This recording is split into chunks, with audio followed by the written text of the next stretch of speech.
Genèse chapitre 25. Abraham prit encore une femme nommée Kétura. Elle lui enfanta Zimran, Jokshan, Médan, Madian, Jishbak et Joash. Jokshan engendra Séba et Dédan. Les fils de Dédan furent les Ashurim, les Létushim et les Lemim. Les fils de Madian furent Épha, Épher, Enoch, Abida et Elda. Ce sont là tous les fils de Kétura. Abraham donna tous ses biens à Isaac. Il fit des dons aux fils de ses concubines, et tandis qu'il vivait encore, il les envoya loin de son fils Isaac, du côté de l'Orient, dans le pays d'Orient. Voici les jours des années de la vie d'Abraham. Il vécut 175 ans. Abraham expira et mourut. Après une vie heureuse vieillesse, âgé et rassasié de jours, et il fut recueilli auprès de son peuple.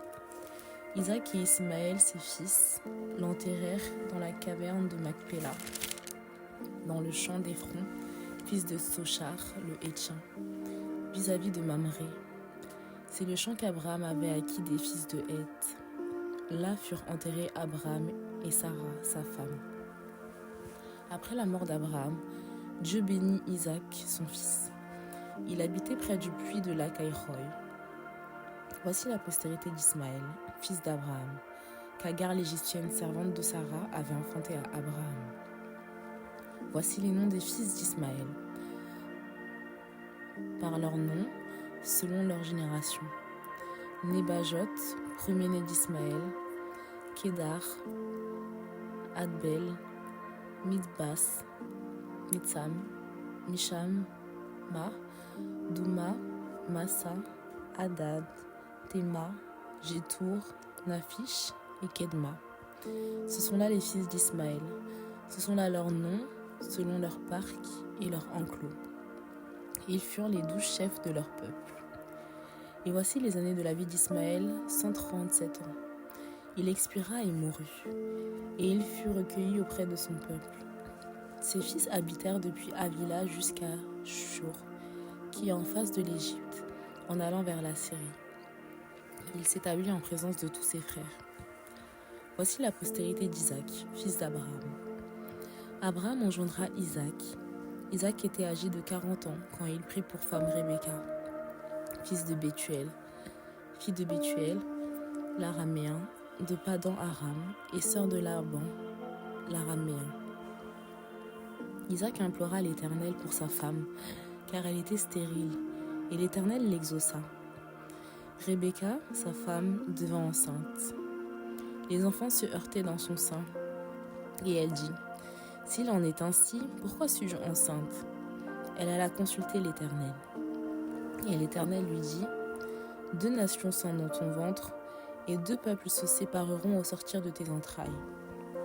Un de ces peuples sera plus fort que l'autre, et le plus grand sera assujetti au plus petit. » Les jours où elle devait accoucher s'accomplirent, et voici, il y avait 2 jumeaux dans son ventre. Le premier sortit entièrement roux, comme un manteau de poil, et on lui donna le nom d'Ésaü, qui veut dire velu.